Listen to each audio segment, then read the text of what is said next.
What's up, guys? My name's Eric, aka Azraeleternity, and welcome to some Black Ops gameplay here on Firing Range. I'm running with some Hardline, Warlord, and Marathon. None of them pro, because this is, I think, just after I had Prestige. And playing some team deathmatch with one of my buddies, Sean. He is in the game as the Jesus. And we were playing, this is probably like 3 or 4 games into our night, and we were tearing shit up. Sean mostly, he was getting dogs like every round. It was intense. I'm gonna have to post some of his gameplay at some point, commentate over it maybe. He plays a lot of Search and Destroy and Team Deathmatch, so those are pretty cool things to watch, so hope you guys will enjoy that. But not much about this gameplay that I really want to talk about. It was almost a month ago when I recorded this, so I didn't really remember what all is going on. So I wanted to talk to you guys about a few things that I talked about last time, primarily being Modern Warfare 3 and what your guys' thoughts are on it, and DLC news for the FPS genre. 2 DLCs that have already come out and 3 that are upcoming. But yeah, what do you guys think about Modern Warfare 3? Like, I mean, I know it hasn't been announced, so you don't really know anything about it, but what we do seem to know is that it's not going to be produced solely by Infinity Ward. There's so many rumors flying out about it, and I don't know if that's just because some idiot made up the rumor and everybody else is taking it as fact, but LA Times even bought into it. So, because they had a post, I'll post the link in the description of the LA Times article where they're talking about the upcoming DLC, or not DLC, upcoming game from Activision.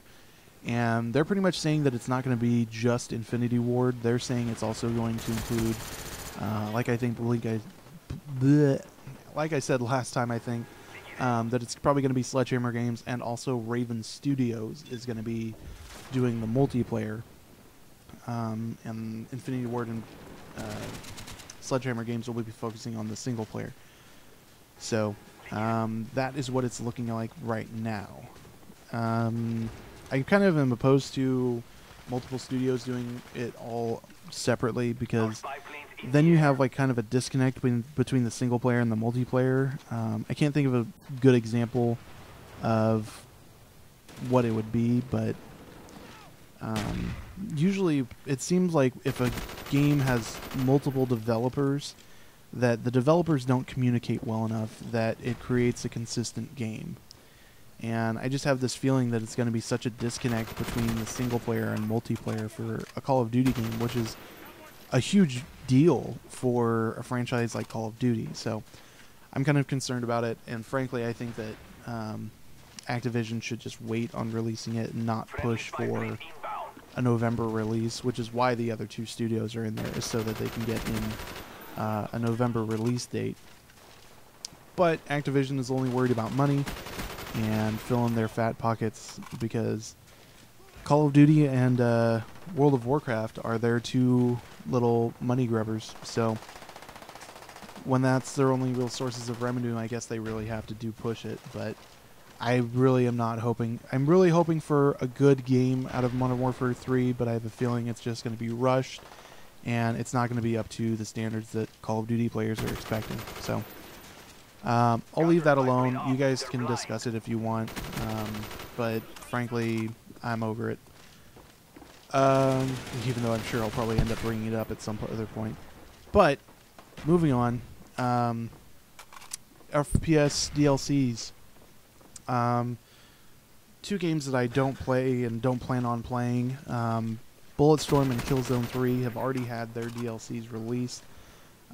Those games were released back in February, so those games were already due for some DLC probably. But the Killzone 3 had the Steel Rain map pack that came out about 2 weeks ago on April 12th, which was just 2 new maps. Killzone 3 is a PlayStation exclusive game, so I'm not interested in it at all. And it was Junkyard, which is a warfare map apparently, and Stall Arms, which is a war zone map. I don't know what those mean, but Bulletstorm had its... Oh, it didn't have a... I don't think it has a name.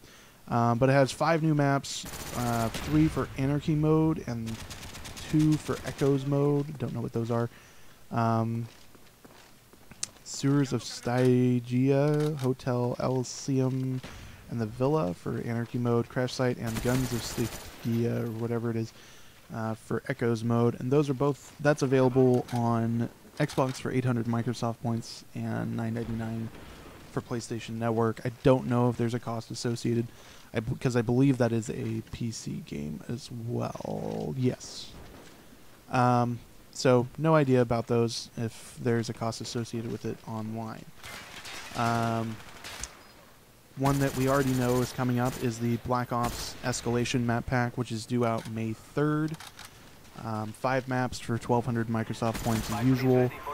1 zombies map and 4 multiplayer maps: Zoo, Convoy, Hotel, Stockpile, and then zombies map. I will correct myself now. It's apparently called Survive. I think I was calling it actually Escalation. So yeah, May 3rd, 1,200 Microsoft points. Crysis 2 has a map pack called Retaliation, which is supposed to be hitting May or June. There's no confirmed arrival date for that. But it apparently has been confirmed that it's going to be 800 Microsoft points for those 4 maps. And it's supposed to be usable for all game modes on all 4 of those maps. So that's kind of cool that they're usable for all of those different game types that Crysis 2 has. And then finally, the Homefront DLC, which has no release date and no cost associated so far, which is supposed to continue the campaign missions on for... It's supposed to be apparently connecting to a planned Homefront 2 game, which is supposed to take place in London. I have a feeling that it's probably like the UK's SAS comes over to the US to assist the US military for their push. But apparently in the second DLC, the first one is going to star Robert Jacobs again. The second one is supposed to be an SAS mission that is to retake Hawaii, and then that leads into the Homefront 2 game. So it looks like there's only going to be 2 DLCs for Homefront, and no estimated arrival for Homefront 2. But apparently it's in the mix. So game's wrapping up right now. I don't think I get any more kills. I think I tried to cut that guy out. Oh, I did get the last kill. I forgot about that. Anyways, that's going to do it for this week, guys. I don't know why I'm saying this week, but this commentary. I hope you guys enjoyed it, and I will see you again soon. Stay tuned for later this week to Friday for Filter Set to Fail.